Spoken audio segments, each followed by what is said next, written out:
All right, well, good afternoon, everybody. I was told to stay strictly on script today, so thank you very much for being here.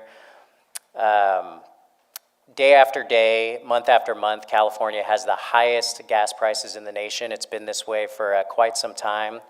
The proposals coming out of Sacramento have not brought the relief Californians need. Our gas prices are consistently higher. Instead of focusing on the solutions that will actually drive prices down, we've seen policies that risk pushing them even higher. Governor Newsom's plan to address the price spikes that have become a political headache for him, but it does nothing to bring down the day-to-day high gas prices that hurt California drivers. In fact, Governor Newsom said himself that he believes California needs to move beyond oil. This is the first step. This is a slap in the face to millions of Californians that can't afford his swanky style of living with electric, high-tech cars. The reality is most Californians depend on reliable, cheap, and simple transportation that is reliant on gas. The governor's stated goal of eliminating oil and driving up prices harms the vast majority of us. On the other hand, Assembly Republicans have announced a plan to give drivers immediate and long-term relief. It's common sense, and we have several proposals that we've introduced already to suspend the gas tax and save 60 cents a gallon, but also backfill it with the general fund. So the projects will continue. Exempt gas from cap and trade and save 30 cents a gallon. Stop the stealth gas tax that Newsom administration is voting on this November and avoid a 47-cent per gallon price increase. Give drivers a rebate to offset high gas prices. Give Californians some transparency into the real costs of these taxes and regulations, and boost California energy production and make it easier to build new infrastructure. Let's be clear, it's not price gouging that's driving up gas prices. It's policy choices made here in Sacramento that add to the cost. The difference between us and the national average is just about the same amount of our taxes and fees that we have here in California. Today, I'm honored to introduce a group of leaders and business owners from across the state who are here to talk about the real-world impact of high fuel costs and why we need common-sense solutions that will bring immediate relief at the pump. Our first speaker is Mayor Javier Lopez from Ceres. Mayor Lopez is deeply committed to improving the quality of life for his citizens and his residents. He's a small business owner who understands the strain of rising gas prices put on working families and businesses in the Central Valley. He's been an advocate for policies that make life more affordable for his constituents. Mayor Lopez.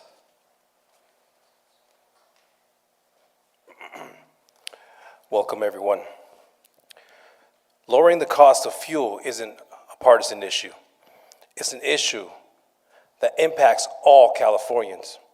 It's a challenge for the single mother who spends $100 a week just to get her kids to school. It affects the father who commutes 150 miles every day to the Bay Area to provide for his family. It's a burden on small business owners, plumbers, electricians, who have no choice but to raise their rates in order to compete in this economy, due to gas prices jumping over $5 a gallon in California. And it is felt deeply by our underserved communities and passed along to the local grocery store owners who have no choice but to increase the prices on everyday goods due to the skyrocketing shipping cost. These are the stories I hear every single day as mayor of Ceres, and they represent real families. I look forward to collaborating with the governor and the legislator to find a solution that benefits all hardworking Californians. Thank you very much.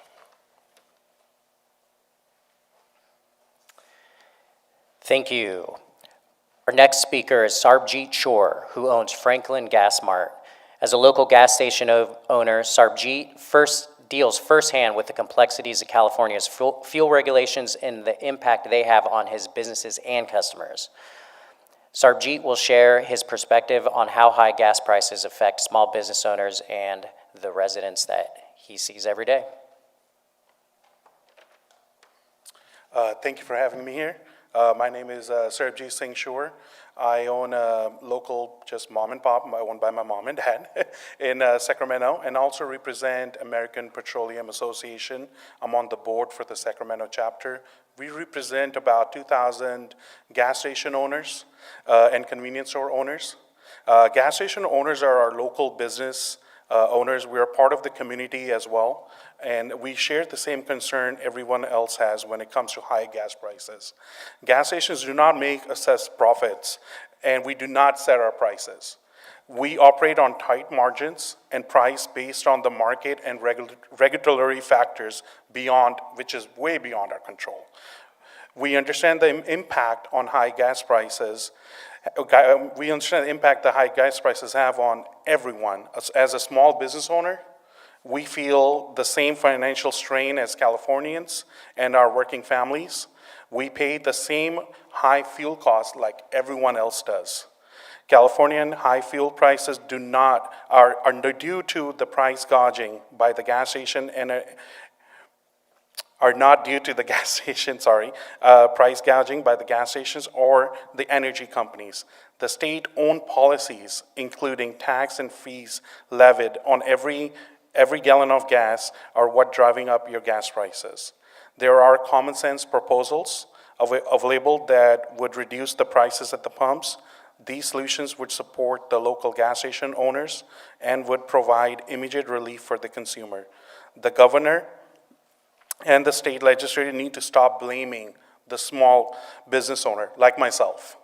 They should seriously consider these proposals and offer relief to the Californians. And one thing I just want to say before I leave this podium is, before you make these kind of laws to every politician, just come and spend a day with us. That's it. And then maybe you guys can decide if the law makes sense or not. Thank you. Great, thank you very much. I'd like to introduce a constituent of mine, friend of mine, Jordan Ruiz, who owns some fast food franchises in and outside of my district. And in case you missed it, some policies recently passed have increased his costs of business already, and this is just going to be something else on top of his already high cost of doing business. But Jordan can help talk a little bit about how the impact of this would be for him. Thank you, Joe. Like Joe said, my name is Jordan Ruiz. I am a McDonald's restaurant owner-operator here in California. I employ over 700 employees. Increasing any costs when it comes to our everyday living is common sense that it's going to make it harder for individuals to meet ends meet. Rents are going up. The rates of mortgages aren't going down anytime soon. California used to be a dream state where, people dreamed of living, but that dream is quickly fading because of regulations like this. Common sense.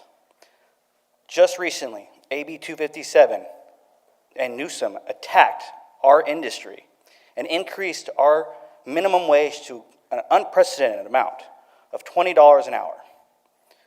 There were months, in the beginning months, I feared that I could make payroll. I hoped I had enough savings to pay my employees. Quickly, we made some adjustments to the menu board, but we couldn't take it all. It always gets passed down to the consumer. The gas prices are going to affect our back end, the food that comes in through the back door.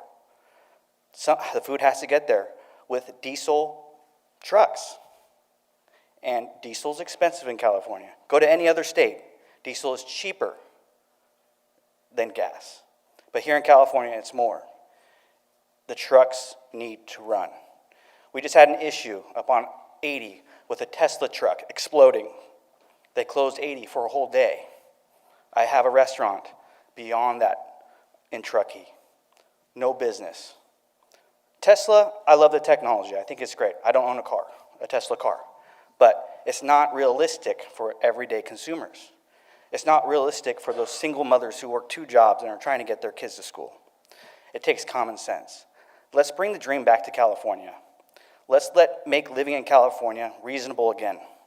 Let's help employees all throughout the world make ends meet. Thank you, Joe, for having me, and I look forward to helping you guys in the future. Thanks, Jordan. 700 employees that he has, and that's quite a number. If you just think about not the only expense on his business, but really the expense for his employees that are driving to work, and we can't expect them all to be driving electric cars all the time. Our next speaker is Mayor Dave Nohr from Taft. Mayor Nohr has a long history of advocating for energy independence and sensible energy policies in California. Taft is at the heart of California's oil industry, and Mayor Nohr, with his decades of experience in the oil fields, has been a strong voice for protecting local jobs and ensuring that California's energy policies do not hurt consumers or working families. Hello, everybody. Here we are another day. Gavin Newsom wants to make a demon out of the oil companies. Got to blame somebody else, got to point that finger. This is not new. This has happened before. Matter of fact, it happened in April of 2019. On that month, Gavin Newsom tasked the CEC with doing an in-depth analysis of why the cost differential between California gas and diesel and every other state in the nation. It took until October that year for that report to be handed down, and that report concluded they found no correlation between that cost differential, the price of crude oil, refining margins, as well as on the retail side, no price fixing, no bad advertising. And yet, here we go again. I live in the city of Taft. Kern County, California was once the largest oil and gas producing county in the continental United States. I'm fortunate enough to also have a house in Bullhead City, Arizona. To this day, if I fill up with gas in Taft, California, surrounded literally by 10,000 oil wells, and I drive across the Colorado River to my house in Bullhead City and fill up in the same retail gas station, I'll buy that diesel for $1.60 a gallon cheaper. Arizona does not produce any oil. Arizona does not refine any oil. Tankers don't chug up the Colorado to drop it off in Arizona at a discount. That is the cost of California. That is the Sacramento surcharge. That is Newsom's nightmare big time. But as bad as it is that Californians pay 30 to 35% premium for a gallon of gas and a gallon of diesel, what seems to be ignored is utilities, electricity. And I'll tell you, I have the same experience there. Cost of electricity, PG&E in Taft, California starts at about 45 cents a kilowatt hour. Across the Colorado River into Bullhead City, it starts at 8.4 cents. Goes all the way up to 11 cents. So while Gavin Newsom is going after the oil companies, trying to find who's responsible for the gouging of the consumers when we're paying a 30 to 35% premium for a gallon of gas or a gallon of diesel, we ignore the fact that all Californians are paying 150 to 250% premium for electricity all day, every day. Now, why is that? Why do you think he would ignore that? Was it because he can make a boogeyman out of the oil and gas industry and blame them for their regulatory failures that we have created in the state of California? But if he went on the electricity side, he tried to dig into that. Why is that? Well, all those rates for public utilities are approved by the Public Utilities Commission, CPUC. 5 commissioners. Who appointed all 5 of those commissioners? That'd be Gavin Newsom. Gavin Newsom made a speech down in McKittrick, California one time, and during that speech he said, "My bias is consistent." That's true. Gavin Newsom's bias is consistent, and he makes sure that anybody he appoints to any commission or any office shares his bias and applies his bias equally to the detriment of the people of California. California's cost is directly correlated to 400,000 pages of regulations in the state of California and building on that. If you want to change the cost, remove the overburdensome regulation and the interference of government into the private sector because they got no idea what they're doing. Thank you very much. Well, thanks, Mayor. Governor Newsom has a problem finding who's responsible because he'd be looking for himself. But my next person I'd like to introduce is somebody not to be confused with Joe Patterson. It's my good friend, Assemblymember Jim Patterson. Also, I do want to say Jim Assemblymember Jim Patterson is the vice chair of the committee that will be hearing the bills today and has been leading the efforts on just generally utilities for many years. So welcome, Assemblymember. Appreciate it. Thank you.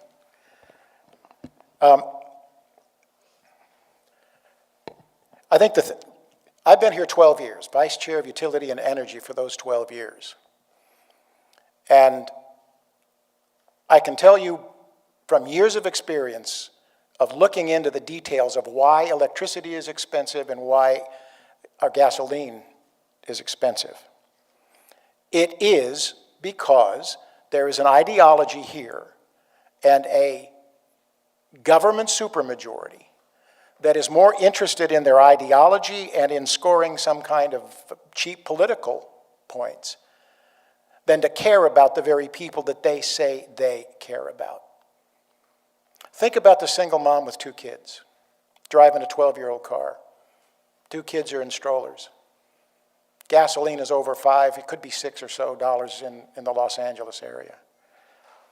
And what the ruling party up here suggests is, well, you get out of the car and you can use public transportation. Are you kidding me?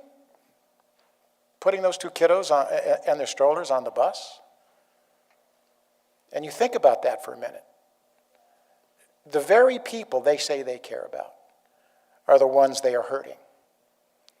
And sadly, this special session is built upon a very false narrative. That false narrative is that there is price gouging. Now, you're all from the media here, and I appreciate very much that you're coming here. And one of the reasons that I wanted to cite some information for you is because it comes from one of the most long-standing professionals in the reporting business, high reputation, and his name is Dan Walters. And yesterday he published a commentary that I think sums up precisely what is happening here. This special session is going to deconstruct the gasoline marketplace in the state of California. It is going to do so with a heavy hand that demands that the CEC go tell the refineries, store a bunch of gasoline. I wonder, was Gavin Newsom missing in his high school econ class? Come on, it's simple.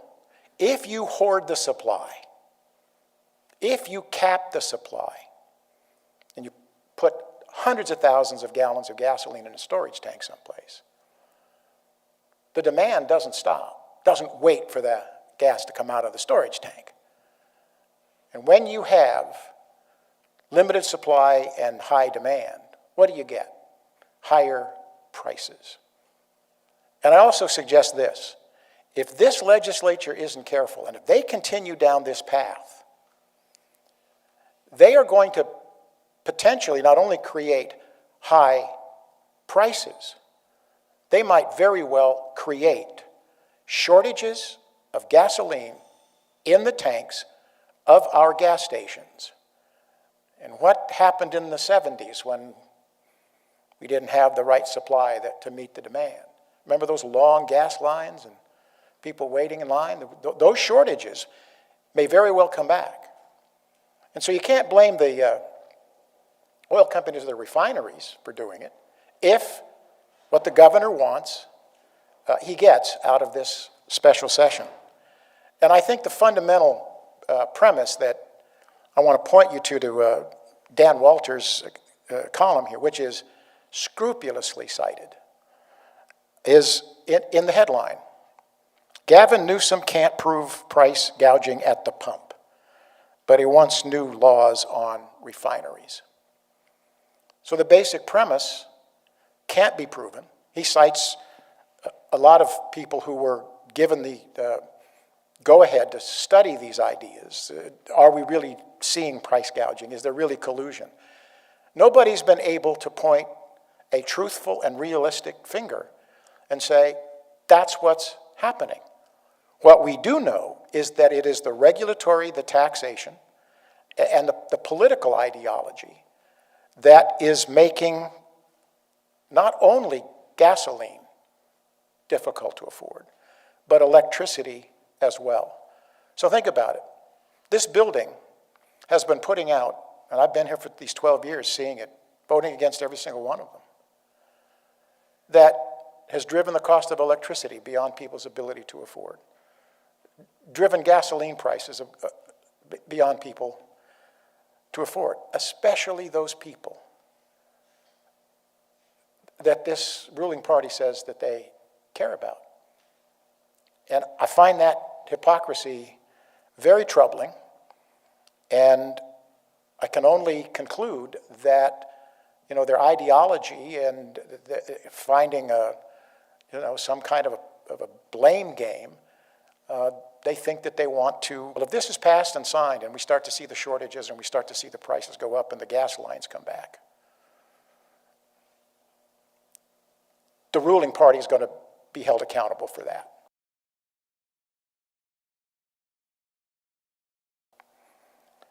And I'm also troubled by Gavin Newsom sort of flailing around in the darkness over trying to figure out, where the blame should be laid.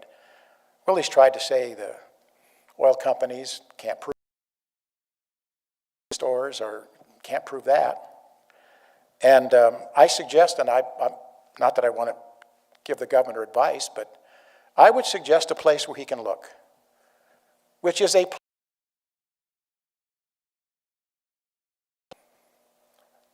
look in the mirror, Governor. Thank you. I feel like I needed a mic drop with that one. Valley Pacific Petroleum Services. He has a year's experience working in the fuel supply chain and is well versed in the challenges posed and uniquely by California's fuel mandates. And so with that, when I was aware of some of the issues at play. My name's Nathan Crum, Valley Pacific. We're a family business that's brought fuel to farmers and trucking companies and gas stations, kind of Bakersfield and Santa Barbara to the Oregon border. So a lot of the rural parts of the state, and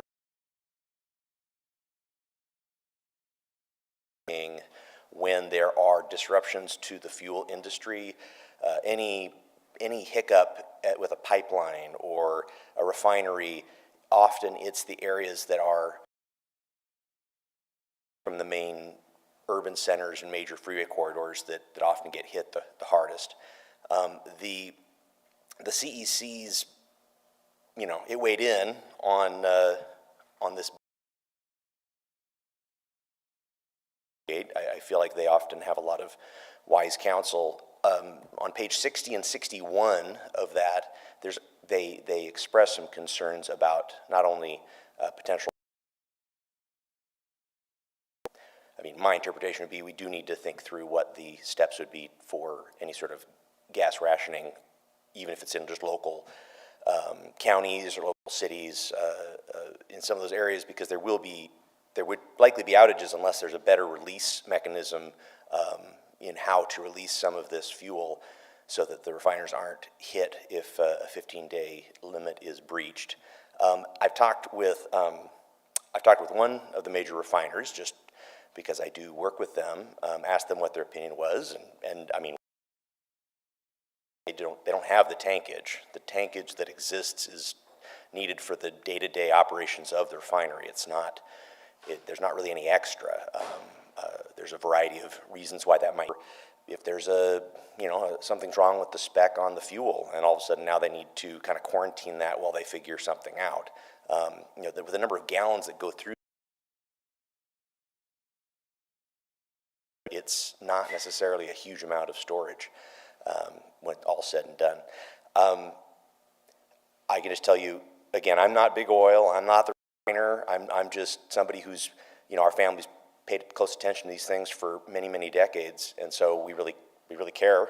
And we are in areas like Eureka, Crescent City, those kind of areas, including over on the Central Coast. There's a lot of areas that are really far from a local rack, and it's really hard to get fuel to those locations.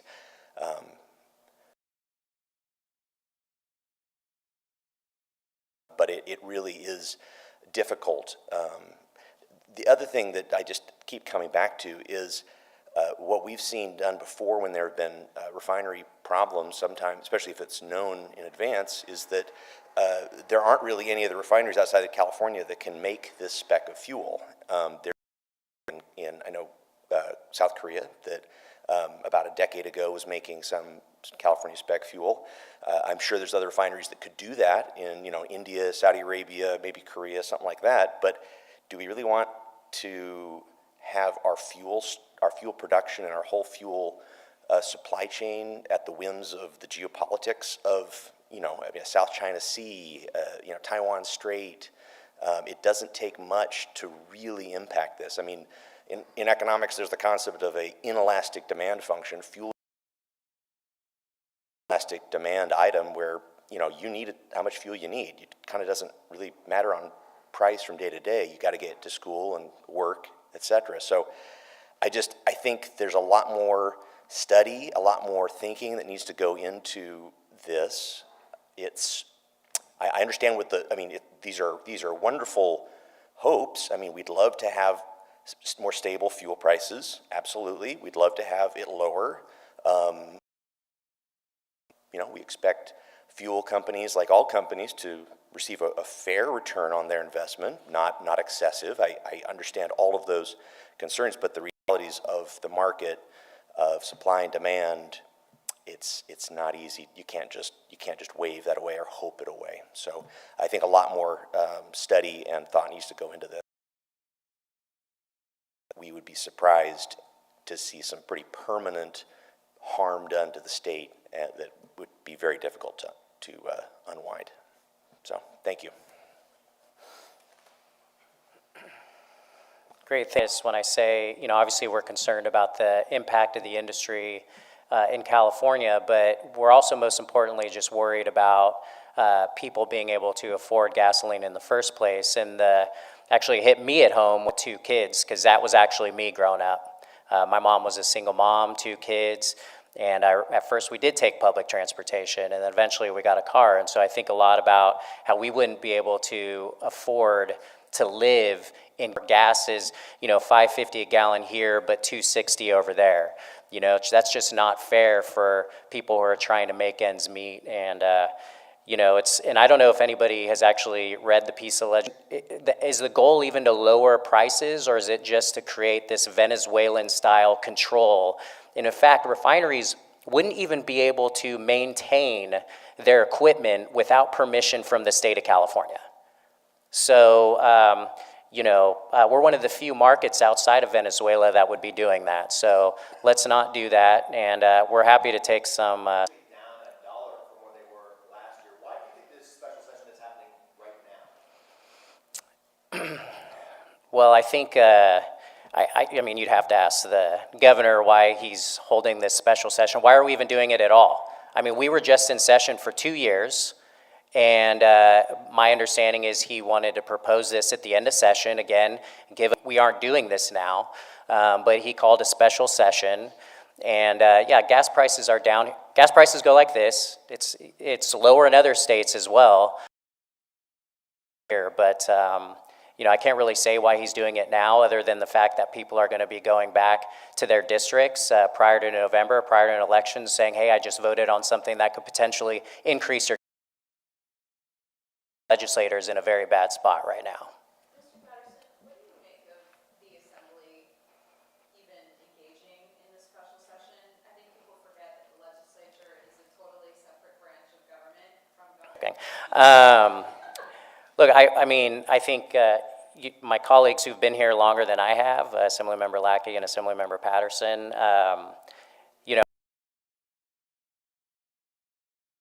sort of say, hey, look, we're a separate branch of government. And so that said, everybody flying back for getting per diem at a huge expense to the taxpayer to fulfill the governor's wishes on something which, by the way, I don't even think this whole maintaining refinery capacity is even on the top 5,000 of what Californians are thinking about every day. So it would be nice to have a special session on something, insurance, housing, utility prices, but this is the one that Governor Newsom has chosen, and makes no sense to probably any of the 120 of us here. Obviously, I can't speak for 120 of them, much less myself.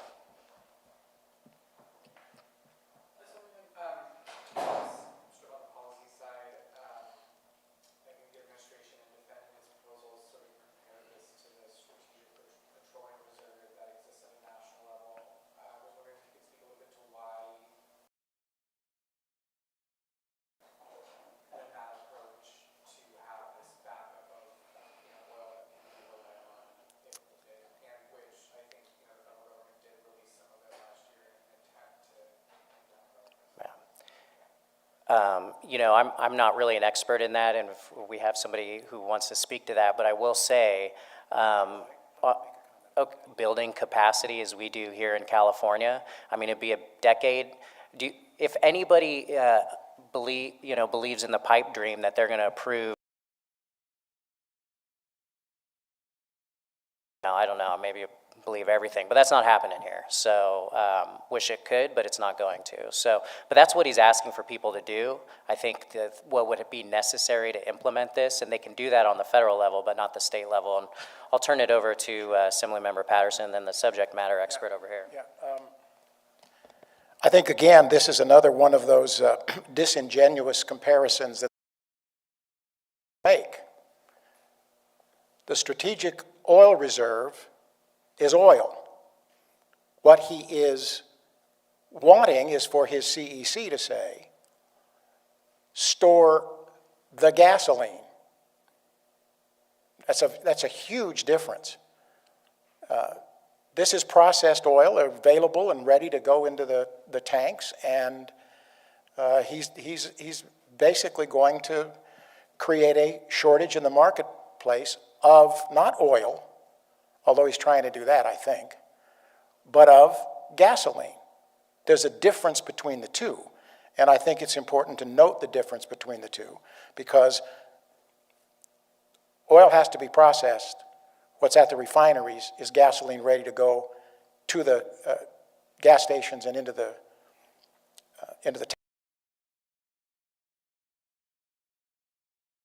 disingenuous comparison, because it's not comparing the same things.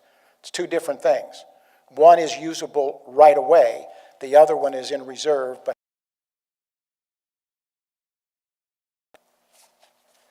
So again, I'm not the refiner, but I'm pretty close, and I work with them, on a regular basis. Our trucks are filling up at fuel terminals and ends of pipelines. As has been mentioned, this is not. So the Strategic Petroleum Reserve is an idea that the CEC itself, on page 61, in case you want to look there, outlines the possibility. They suggest maybe some extra tankage. It may be a defunct refinery in Bakersfield, for instance, is one of their suggestions, or at least thought experiments.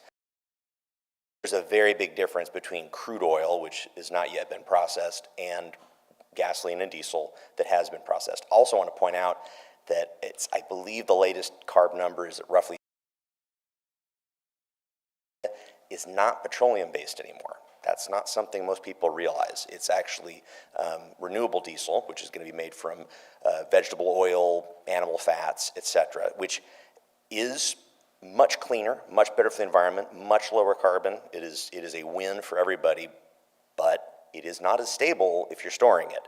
So that's another potential issue, is the fuel quality. California goes through a lot of gallons of product, and so it's a pretty big number.